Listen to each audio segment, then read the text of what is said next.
오늘 하나님께서 우리 주신 말씀은 요한계시록 6장 3절과 4절 두 절만 제가 받들어 봉독합니다. 어린 양이 둘째 봉인을 여실 때 내가 들으니 둘째 짐승이 말하기를 와서 보라 하더라. 이에 붉은 다른 말이 나오는데 그 위에 앉은 자에게 땅에서 평화를 제거하는 권세가 주어졌으니 그들이 서로 죽이더라. 또 그에게 큰 칼도 주어졌더라. 아멘. 거기까지 보겠습니다. 6장을 지난 시간에 말씀을 드렸는데 계시록 6장은 그 일곱째 봉인, 첫째 봉인부터 일곱째 봉인까지가 기록되어 있는데 일곱째 봉인째는 거기는 또 첫 번째 나팔부터 일곱째 나팔까지가 기록되어 있고 또 일곱째 나팔 안에는 마지막 재앙인 일곱 호리병의 그 내용들이 연결되어 있습니다.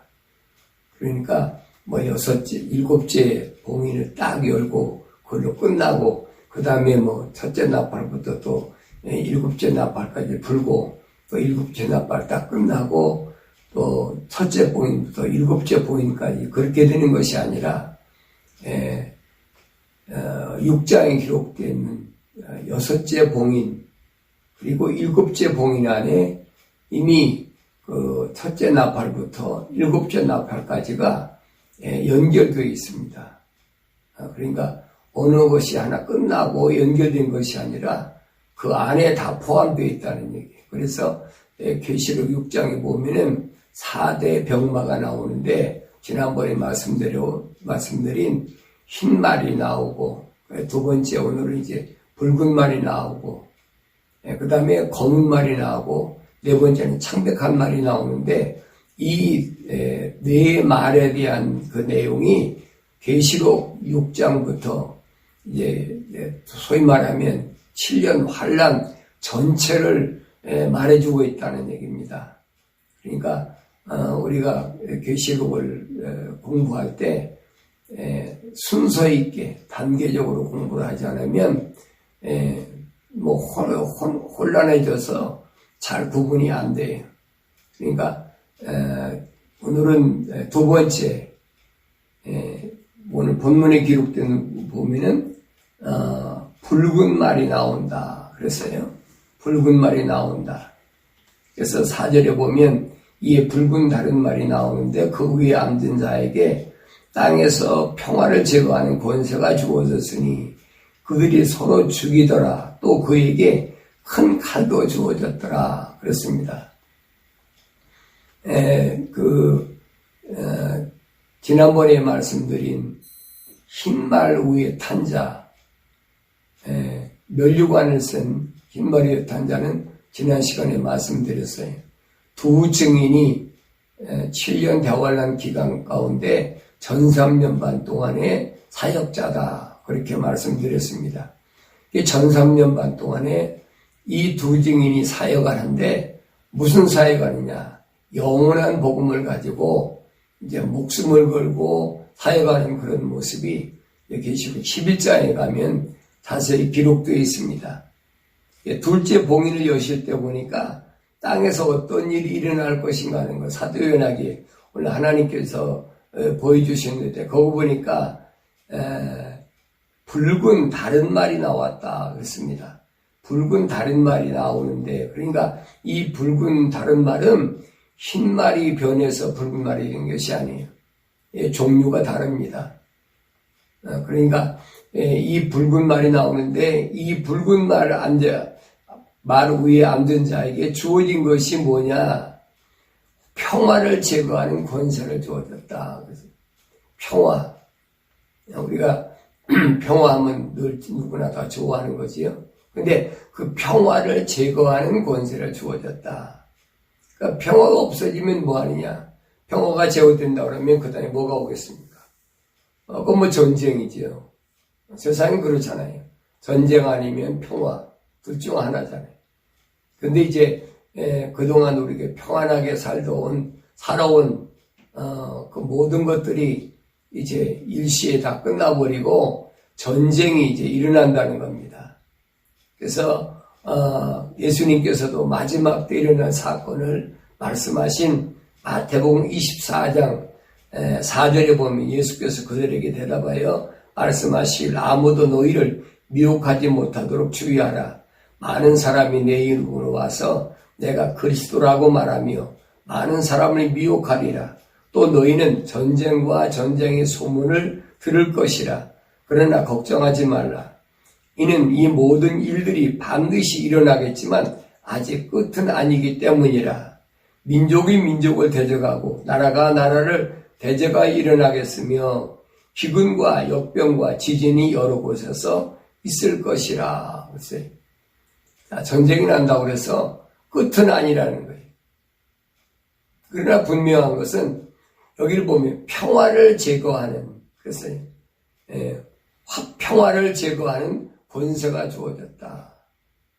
그러니까 권세가 주어졌다는 말은 무슨 말인가 하니 이것은 피조물에게 창조주께서 주셨다는 거예요. 그러니까 전쟁의 주인은 누구냐? 피조물들이 아니라는 거예요. 우주 만물을 창조하신 하나님의 전권이라는 얘기입니다.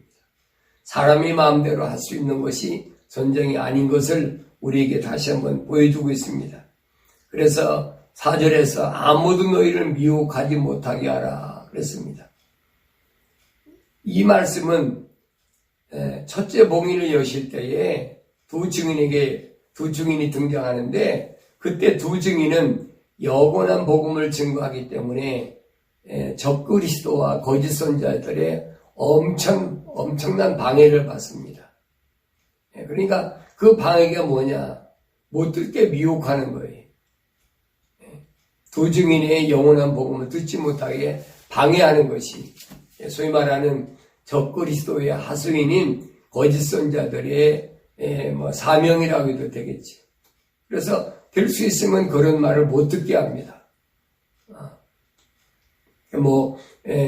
세상을 살아가는데 전쟁도 일어날 수가 있고 뭣도 일어날 수 있는데 그거에 미혹되지 말라 그러면서 계속 영원한 복음을 듣지 못하게.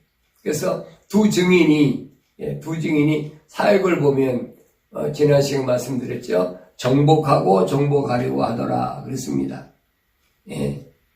나가서 정복하고 정복하려 하더라. 왜냐하면 복음을 계속 전해야 되니까 어느 때까지 목숨 걸고 목숨이 다할 때까지 복음을 전해야 되니까 그래서 2절에서는 그 두 증인이 그 흰말탄 면류관을 받은 하나님의 종이 정복하고 정복하려고 하더라. 여기서 우리가 그 붉은 말은 뭘 표시하는 걸까?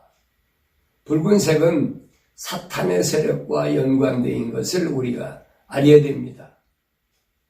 그래서 성경에는 붉은 용, 적그리스도, 붉은빛 짐승으로 그렇게 표현되어 있습니다.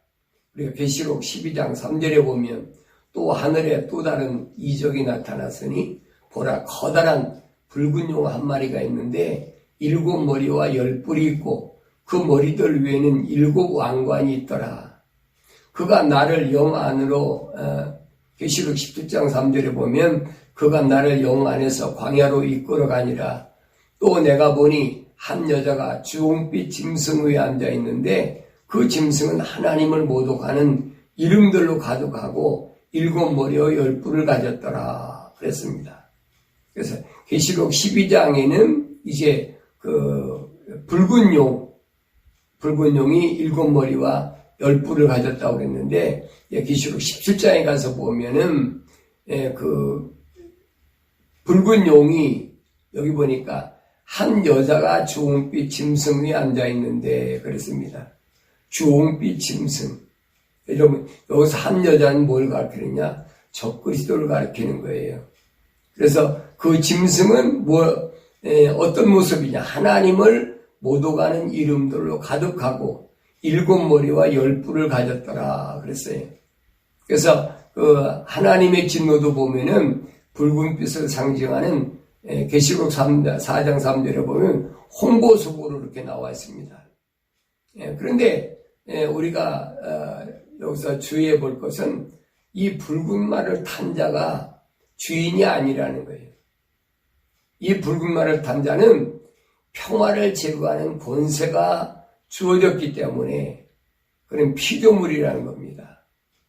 그러니까 하나님께서 우리에게 주신 말씀들을 우리가 올바로 잘 상고하면 우리가 창조주 하나님과 피조물과의 관계를 올바로 알 수 있습니다. 하나님 말씀을 여러분 읽지 않으면 피조물의 해야 될 일과 창조주 하나님께서 하신 일을 자꾸 혼잡 섞어버려요. 그것이 여러분들이 말씀을 듣지 못하게 하는 아주 사탄 마귀가 주는 악한 사상입니다. 그래서 이 악한 사상을 가진 자에게 땅에서 평화를 제거하는 권세가 주었더라. 땅에서, 하늘이 아니에요. 땅에서 평화를 제거하는 권세가 주어졌더라. 그래서 이런 땅에서 평화를 제거하는 이런 일이 왜 일어나느냐? 이러한 것들은 하나님께서 이 땅을 이제 정화시키는, 깨끗하게 정화시키는 하나의 방법이라는 것을 우리가 알아야 됩니다. 지금까지 인류는 크고 작은 많은 전쟁을 우리가 치러왔잖아요. 주님이 2000년 전에 이 땅에 오셨다가 가신 후에 교회 시대가 열리고 나서 이 땅에 생각해 보세요. 얼마나 엄청난 전쟁이 일어났나. 그런데 그런 전쟁들을 지금 말하는 것이 아니에요. 여기서 말하는 평화를 제거함으로 전쟁이 일어난 것은 앞으로 일어날 일입니다. 앞으로 일어날 전쟁을 가리키고 있는 거예요. 그래서 여기서 일어나는 전쟁을 과거의 전쟁으로 잘못 알면 안 된다는 겁니다. 여기에서 등장하는 전쟁은 7년 환란기에 일어날 전쟁인데 구약 선지자들이 이러한 전쟁에 대해서 예언이 많이 나와 있습니다. 그런데 특별히 우리가 다니엘서를 보면 하나님께서 다니엘이 바벨론에 기원전 606년에 포로로 잡혀갔는데 그 포로로 잡혀간 이유가 뭐냐면 우상을 섬기니까 북이스라엘이 우상을 섬기고 산당을 지어놓고 그 짓을 자꾸 하니까 하나님께서 아수르에게 북이스라엘을 넘겨줘 버렸습니다. 근데 아수르에게 북이스라엘이 넘겨진 지 136년이 지난 동안 보면은 남유다도 계속해서 산당을 지어놓고 거기다 우상 숭배하고 그래 유명한 그런 하나님을 잘 섬기는 왕들도 보면은 뭐 다른 거 다 제거해요. 뭐 무당도 죽이고 점쟁이도 죽이고 다 우상 숭배하는 거 제거하고. 그런데 꼭 보면은 산당은 헐지 않았더라. 여러분 구약 성경 보세요. 왜 산당을 헐지 않았습니까? 그 산당을 헐어야 그 마지막 끝나는데 산당을 헐지 않았기 때문에 이 백성들이 그곳에 가서 계속 우상을 섬기는 거예요. 그래서 남유다가 그렇게 북이스라엘이 멸망한 걸 보고도 계속 우상을 섬기니까 에레미야 선지를 통해서 하나님께서 말씀하십니다. 그 우상을 섬김으로 인해서 남유다가 예루살렘이 함락되고 바벨론으로 포로 잡혀가서 70년 동안 고생을 해야 된다.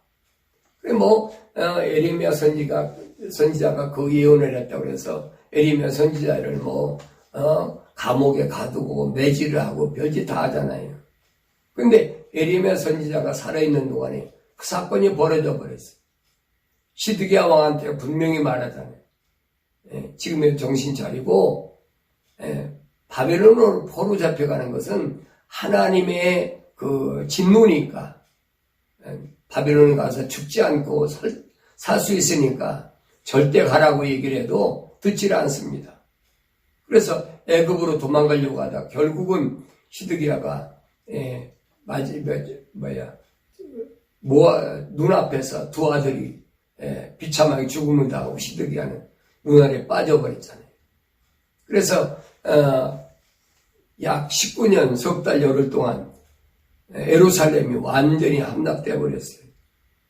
거의 20년 가까이 되지요.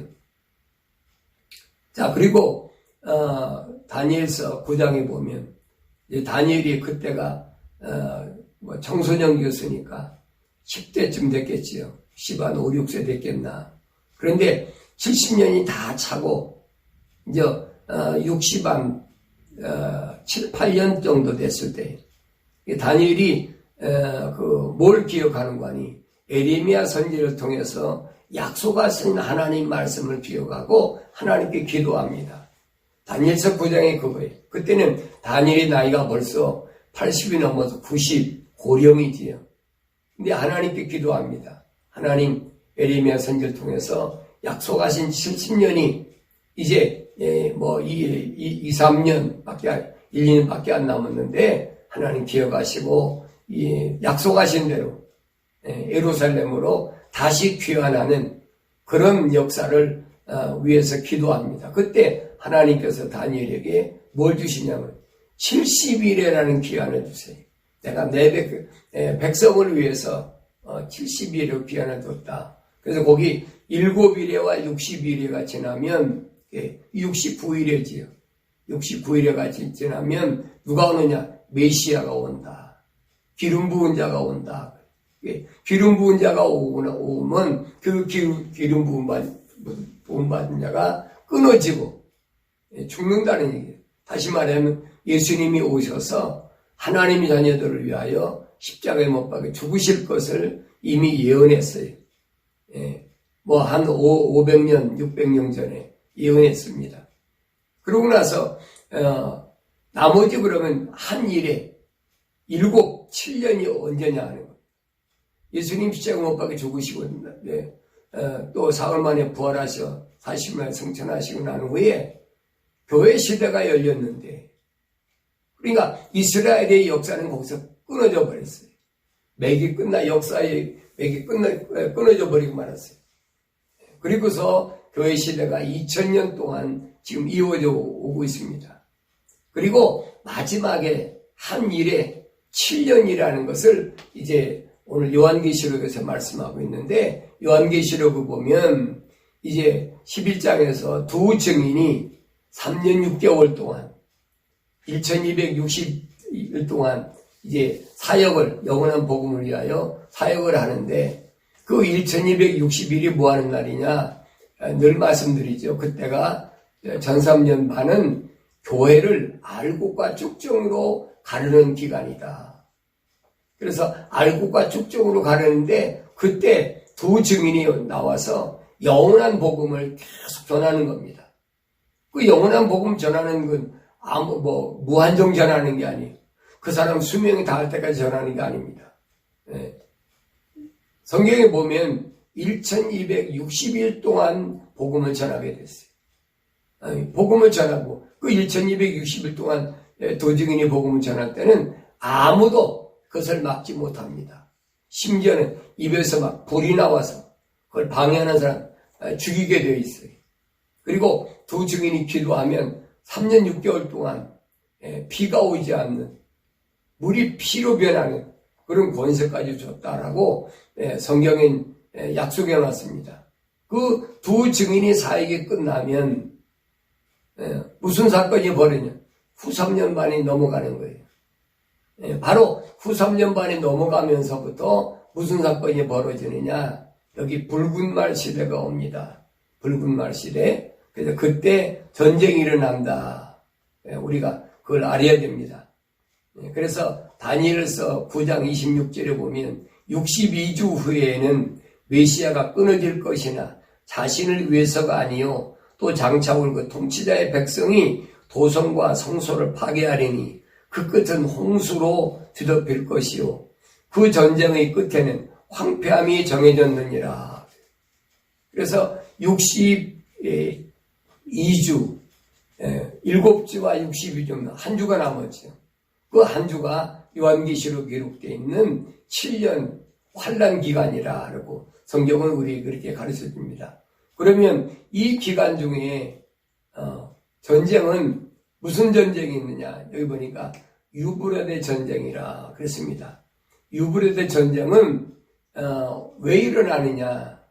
이 유브라데 전쟁은 여섯째 천사가 나팔을 불 때 일어날 전쟁을 말하는 건데 그 연월 일시를 위해서 예비해 둔 자들이 있다 그러고 요한계시록에서는 기록해 놨습니다.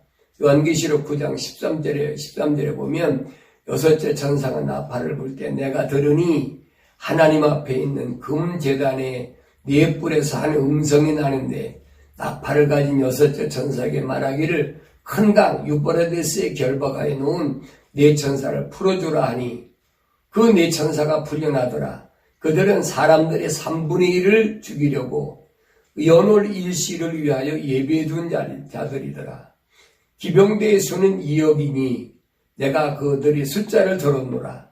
또 내가 환상 가운데 말들과 그 위에 탄자들을 보았는데 그들은 불과 제신스와 유황으로 된 흉배를 지녔으며 말들의 머리는 사자들의 머리 같고 그들의 입에서는 불과 연기와 유황이 나오더라.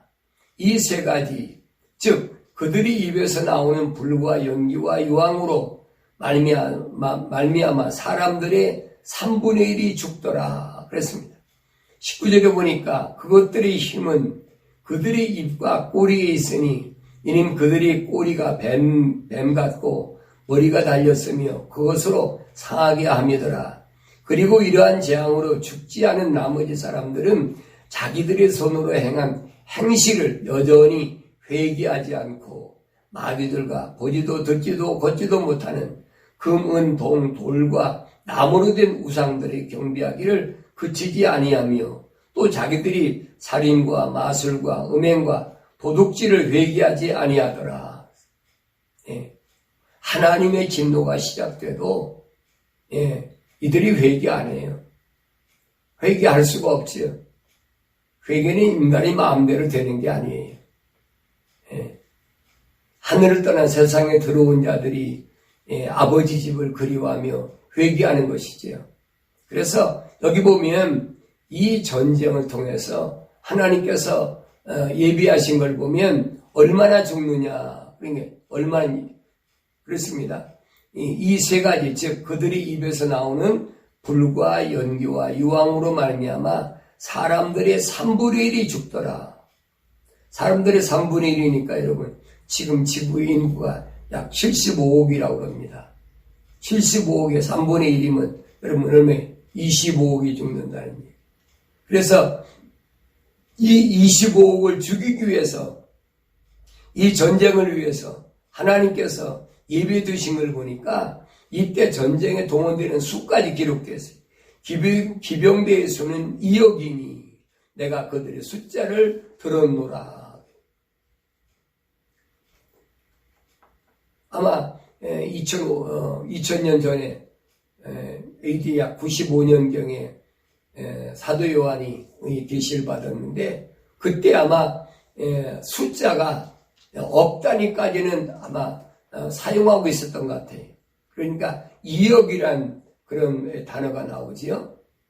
그래서 우리가 성경에 나오는 특별히 요한계시록에 나오는 그 숫자를 보면은 지난번에 말씀드렸죠. 천사들을 말할 때는 만만이요 천천이라. 왜냐하면 그 이상은 셀 수가 없으니까. 근데 오늘 여기 보면 2억이라는 숫자가 나옵니다. 그런데 그 2억이라는 숫자는 이게 무슨 숫자냐? 피조물의 숫자다. 여러분 수를 우리가 계산해도 하나님의 숫자와 피조물인 인간의 숫자가 다르다는 사실을 알아야 돼요. 그럼 여러분 천사는 누굽니까? 그 피조물이에요. 그러니까 천사의 숫자하고 사람의 숫자가 똑같다라고 오늘 계시록 21장 17절에 보면 그랬습니다. 또 그가 그 성벽을 측량하니 144규빗이라. 이는 사람의 척도 곧 천사의 척도라. 글쎄. 그러니까 천사가 계산하는 숫자하고 피조물인 사람이 계산하는 숫자는 똑같아요.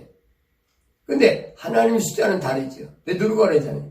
하나님 숫자는 하루가 피조물의 천년이라는 얘기예요. 하루가 천년 같고 피조물의 천년이 하나님의 시간으로 하루와 같다라고 그렇게 베드로후서에서 설명하고 있죠. 그러니까 우리가 기독교 신앙에서 제일 중요시해야 될 건 뭐냐면 창조주 하나님의 세계와 피조물의 세계, 또 창조주 하나님께서 계획하신 일과 피조물이 해야 될 일, 이게 다 구분되어 있어요. 이게 구분이 안 되게 하는 것이 사탄마귀 혼잡케 하는 겁니다. 그러니까 여러분들이 성경을 읽을 때 아주 조심해야 돼요. 여기에 특징을 보면 뭐냐면 이렇게 전쟁이 일어나고 약 25억이라는 인구가 죽는다 하더라도 사람들이 회개하지 않는다는 거예요. 악한 마음에 돌아서지 않는다는 거예요. 회개란 말 늘 말씀드리죠. 회개란 말은 원문에는 메타노니아라 그랬는데, 메타란 말은 방향전환이란 말이고, 노니아란 말은 생각과 마음과 삶의 가치관을 가리키는. 그러니까 내 생각과 마음과 삶의 가치관이 하나님께로 돌아서 전환해야 된다는 거예요. 그래야 그 사람이 성령 받는다는 겁니다. 그렇지 않으면 여러분 성령 못 받아요. 방향은 세상적인데 여러분 성령 임하시겠습니까?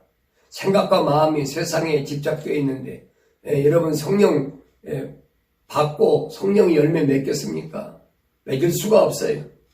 그래서 오늘 본문에 보면은 이 전쟁을 보면은 그 둘째 봉인으로 이제 나팔로는 여섯째 나팔로, 화로는 둘째 화가 바로 이 전쟁인데, 계시록 9장 10절에 보면 그들에게는 전걸과 같은 꼬리가 있고 그들의 꼬리에는 쏘는 침이 있으며 5달 동안이나 사람들을 해치게 하는 권세가 있더라. 또 그들에게는 자기들을 다스리는 왕이 있으니 끝없이 깊은 구렁이 천사요, 그의 이름은 히브리어로 아바돈이며 헬라어로 그의 이름은 아플루온이더라. 한 가지 화가 지나갔으나 보라, 아직 이후에 2가지 화가 더 오리라. 그래서 첫째 화에서부터 5째 나팔과 6째 나팔 사이에 굴려지는 게 이제 오는 게 첫째 화인데, 그때가 전삼년반의 끝이란 겁니다. 전삼년반의 시작은 1260일, 그 끝이 무엇으로 끝나느냐는 겁니다. 이 전쟁이 일어나면, 유브레데스 전쟁이 일어나면 전삼년반은 끝났다는 얘기예요. 다시 말하면 두 증인이 영원한 복음을 증거하는 사역의 기간은 끝나버렸다는 얘기예요. 이 전쟁은 사탄 마귀에서 일어나는데, 이것이 사탄 마귀의 속성이기도 합니다. 이들은 사람을 괴롭게 하고 핍박, 박해하고 결국은 죽이는데, 그래서 이들이 항상 만반의 전쟁을 준비하고 있는 거예요. 여러분, 지금 세계 각 나라에 여러분 핵이 얼마나 있는 줄 아세요? 지금 지구에 있는 핵이 터지면 여러분 지구를 수백 번 태우고도 남을 만큼 어마어마한 살상 무기가 준비되어 있어요. 그래서 이에 대항해서 성도들이 어떻게 싸워야 되느냐? 후 3년반에 여러분 성령으로 임하인 침받은 성도들은, 교회들은, 주님의 신부들은 후 3년반에 안 떨어져요. 이 전쟁과 상관없습니다. 이 전쟁은 후 3년반에 일어나기 때문에 하나님의 전신갑옷으로 무장한 성도들은 전 3년반에 사탄 마귀 적그리스도와 치열하게 영원한 복음을 통해서 전쟁을 하고, 그리고 이제 하나님이 예비하신 곳으로 옮겨가게 되었습니다. 그런데 오늘 계시록 7장 3절에 보면 하나님의 종들이 임하 인치기까지는 이 전쟁이 안 일어난다는 얘기, 이 환란이 시작되지 않는다는 겁니다. 그래서 7장 3절에 말하길 우리가 우리 하나님의 종들인 그들이 이마에 인장으로 표시할 때까지 땅이나 바다나 또는 나무들을 손상시키지 말라고 하더라. 여기에서 하나님의 종들인 유대인 누굽니까? 유대인이 12지파지. 12지파 구원받을 숫자를 계시록 7장에서 기록해 놨잖아요. 14만 4천이라. 그래서 7장 4절에 보면 또 내가 인장으로 표시를 받은 자들이 숫자를 들었는데 이스라엘 자손이 모든 지파에서 14만 4천 명이 인장으로 표시를 받았더라 그랬어요. 후삼년반에서 하나님의 종들로 유대인 가운데서 하나님의 도장으로 하나님의 인장으로 표시받은 자. 그러니까 여러분 성령으로 인침받는 자하고 하나님의 인장으로 표시받는 자가 여러분 달라요. 혼돈하면 안 돼요. 교회들은 성령으로 인치십니다. 그러나 이스라엘 백성들은 하나님의 백성이기 때문에 하나님의 인장으로 표시를 한다. 그래서 그 하나님의 인장으로 표시받은 자들이 누구냐? 14만 4천이라고 계시록 7장 이제 4절부터 보면은 8절까지 나옵니다. 12지파에서 14만 4천. 그래서 이 하나님의 종들의 이마인치기까지는 그랬어요. 이 전쟁을 일으키지 말라고 그렇게 하나님께서 명령하신 걸 봅니다. 그래서 우리가 우리 하나님의 종들인 그들의 이마에 인장으로 표시할 때까지 땅이나 바다나 또는 나무를 손상시키지 말라고 하더라 그랬어요. 그러면서 2절에 보니까 또 내가 보니 다른 천사가 동쪽에서 올라오는데 살아계신 하나님의 인장을 가지고 있더라. 그가 땅과 바다를 손상시킬 권세를 받은 네 천사에게 큰 음성으로 소리질러 그랬습니다. 우리가 하나님의 종들이 이마인치기까지는 절대 해하지 말라라고 그렇게 이 천사가 소리 지르는 것을 사도들이 들었더라고 오늘 계시록 7장에 보면 기록되어 있습니다. 그러니까 성령으로 인침받는 거하고 그 다음에 이스라엘 백성들은 성령으로 인치는 거 아니에요. 하나님의 도장으로 하나님의 인장으로 인친다. 이 부분을 여러분 확실히 아셔야 됩니다. 근데 이것을 혼돈하고 이게 성령이 인인지 하나님이 인인지 이게 분간을 못하는 사람이 있어요. 어떤 사람은 이 14만 4천이 두 증인인데 그들이 하나님의 인장으로 도장을 받은 특별한 사람이라는데 여러분 교회 시대는 여러분 하나님의 인장으로 인치는 게 아니에요. 성령으로 인치는 거지요. 그래서 전 3년반에 우리가 알곡으로 그렇게 구분되지 못하면 후 3년반에 떠나서 엄청난 어려움을 당한다는 사실을 여러분 기억하셔야 됩니다. 그래서 첫째도 회개해야 되고 둘째도 회개해야 되고 셋째도 회개해야 되고 그러니까 여러분 성령 받지 않으면 소망이 없어요. 가능성이 없어요. 여러분 늘 말씀드리잖아요. 예수는 아무나 믿는 게 아니에요. 예배당에는 아무나 다닐 수 있어도 예수는 아무나 믿는 게 아니에요. 그리고 회개는 아무나 할 수 있는 게 아닙니다. 회개가 인위적으로 사람이 하고 싶으면 하고 말고 싶으면 말고 여러분 그거 아니에요. 회개는 아무나 되는 게 아닙니다. 하늘을 떠나서 세상에 들어온 하나님의 자녀들이 아니면 회개 안 해요. 오늘 본문에 그랬잖아요. 분명히. 그렇게 전쟁이 일어나고 사람들이 죽고 하나님 말씀들이 이루어져도 회개하지 않는단 말이에요. 악한 이 사탄 마귀가 절대 돌아서지 않습니다. 그러니까 여러분 그걸 아셔야 돼요. 회개하지 않는 사람을 여러분 억지로 회개시키겠다고 나를 따라해라. 그 억지로 하는 거 지금 자기가 회개하는 거 아니에요. 말로 몇 마디 한다고 회개가 되는 게 아니에요. 회개란 말은 내 생각과 마음과 삶의 가치관이 하나님 쪽으로 완전히 바뀌어야 된다는 얘기예요. 그게 주님의 교회예요. 그게 하나님의 자녀입니다. 그게 아무나 될 수 없다는 걸 여러분 아셔야 됩니다.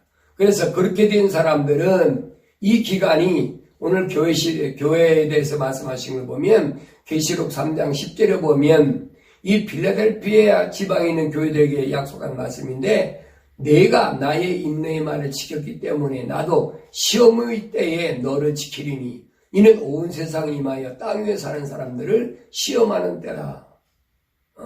바로 이때예요. 이때 하나님 지키시겠다는 거예요. 근데 세대주의자들은 이 시험의 때를 면케한다는 말을 뭐라고 포장하는 거 아니에요. 그때 휴거시켜가지고 이 땅에 존재하지 않겠다는. 그거 여러분 아니에요. 성경을 올바로 읽어보세요. 여러분이 성령 받고 성경을 읽으면 구분이 됩니다. 이게 창조주 하나님의 사역인가? 여기 피조물의 사역인가? 하나님이 원하시는 것이 무엇인가? 그걸 여러분 올바로 계시를 통해서 아셔야 됩니다. 그래서 바울 사도는 목숨을 걸고 복음을 전합니다. 데살로니가전서 2장 4절에 보면 오직 하나님의 승인을 받아 복음을 위탁받은 대로 전하노니 그랬어요. 하나님의 승인을 받은 복음, 그게 뭔가 아셔야 돼요. 여러분 세상 거 아니에요. 여기 보면 하나님의 승인을 받아 복음을 위탁받은 대로 전하노니 이는 사람들을 기쁘게 하려 함이 아니며 우리의 마음을 시험하시는 하나님만을 기쁘시게 하려 함이라. 예. 여러분 오늘은 설교자들이 설교 들어보세요. 그게 사람을 기쁘게 하는 설교입니까? 하나님만을 기쁘시게 하는 설교입니까? 전부 거짓말들이잖아요. 어떻게 하면 사람들의 마음을 호기심이 있게 그 사람들의 마음을 사로잡을까? 그냥 가만히 있을 별의별 소리를 다 해가면서 사람들을 미혹시키고 있잖아요. 그건 하나님 기쁘시게 하는 거 아니에요. 사람들을 미혹하려고 하는 거지. 그래서 바울 사도는 겁니다. 하나님께로부터 승인을 받아 그랬어요. 하나님께 승인받은 복음은 여러분 자기 목숨이 끊어져도 하나님만을 기쁘시게 하는 복음을 전하지 사람들을 기쁘게 하는 걸 전하지 않는다는 사실을 우리가 다시 한번 깨달아야 됩니다. 그래서 기독교 복음은 여러분 아무나 전하는 게 아니에요. 또 아무나 들을 수도 없습니다. 왜냐하면 믿어져야 듣지요. 안 믿어지거든요. 그러니까 들으면 따분하고 별로 흥미도 없고 그런 게 싫은 거예요. 지난번에 말씀드렸지만은 하나님 말씀을 전하면 그럽니다. 목사님 어떻게 하나님 말씀만 하시면 따분해서 어떻게 세상 삽니까? 그 사람은 하나님 자녀 아니에요. 잘 아셔야 돼요. 어떤 분은 그래요. 회개하지 않으면 지옥 간다고 그러니까 자기는 예수 못 믿겠대요. 왜? 거짓말을 하고 사니까 거짓말 안 하고는 살 수가 없다는 거예요. 그거 끝난 거지. 뭐 하겠습니까? 계시록 6장은 계시록 전체를 요약한 것이다라고 여러분이 이해하시면 틀림이 없습니다. 주님께서 재림하실 때 순교자들 거듭난 성도들에 의해서 천년 왕국이 이루어지는데 이 땅에 그때는 남은 것이 아무것도 없습니다. 그래서 사탄 마귀는 적그리스도와 거짓 선지자들과 함께 유황 불못에 던져지고 나서 무슨 일이 벌어질 거냐는 겁니다. 계시록 19장 20절에 보면 그러나 그 짐승이 잡히고 짐승 앞에서 기적들을 행하던 거짓 선지자도 그와 함께 잡혔으니 그는 짐승과 더불어 그 짐승의 표를 받은 자들과 그 형상에 경배한 자들을 속이던 자라. 이 둘이 유황으로 타오르는 불못의 산채로 던져지더라. 주님의 약속은 진리이기 때문에 반드시 이루어집니다, 여러분. 그래서 하나님의 전신갑옷으로 무장하지 않으면 안 돼. 바울 사도는 에베소 지방의 교회들에게 편지할 때 그랬잖아요. 하나님의 전신갑옷으로 무장하라. 6장 11절인가요? 머리에는 항상 구원의 투구를 쓰라는 거예요. 내 생각을 어디에다 포인트를 맞추냐면 항상 구원이라고 해서 포인트를 맞추라는 거예요. 내가 이 일을 하면 구원받는 지장이 없을까? 내가 이 길을 가는데 이 길이 넓은 길인가 좁은 길인가? 이 길이 좁은 문인가 넓은 문인가? 항상 머리에는 구원의 투구를 쓰라는 거예요. 두 번째는 믿음의 흉배를 붙이라는 거예요. 내 마음속에 주님의 약속을 믿는 그 믿음이 언제나 충만해야 된다는 거예요. 세 번째는 진리로 허리에 띠를 띠라 그랬죠. 여러분 진리는 뭐예요? 거짓이 아닌 참이라는 얘기예요. 힘은 어디서 나오느냐? 진리 가운데 나오는 거예요, 여러분. 예수님이 말씀하시니 너희가 진리를 알지니 진리가 너희를 자유케 하리라. 어떻게 자유되겠습니까? 거짓이 없으면 여러분 강한 거예요. 그러나 사람이 거짓이면 한없이 약해집니다. 그래서 진리의 허리를 띠를 띠라. 화평의 복음의 신발을 신으라 그랬어요. 화평의 복이 뭐예요? 하나님과 원수되었던 것을 이제는 예수 우리를 통해서 하나님과 아버지와 아들이 된 화평한 회복되는 역사에 그 복음을 전해야 된다는 거예요. 그리고 믿음의 방패, 사탄 마귀가 불화살을 쏠 때 넉넉히 여러분 커버할 수 있는 믿음의 방패를 갖고 그 다음에 오른손에 뭘 가집니까? 하나님 말씀, 성령의 칼 하나님 말씀으로 준비해서 사탄 마귀와 여러분 절대 뒤로 물러서지 말고 그래서 이 어려운 시대에 우리가 넉넉히 이길 수 있는 것은 다른 것밖에 없어요. 다른 건 없어요. 회개하고 성령 받고 하나님의 진리의 말씀으로 무장하는 겁니다. 그것이 하나님의 뜻이에요. 말씀과 기도로 거룩해지는 것. 그 삶에서 멀어지지 않도록 항상 깨어 기도하며 날마다 주님 앞에 한 걸음씩 더 나아가는 그런 삶을 살아야 될 줄로 믿습니다.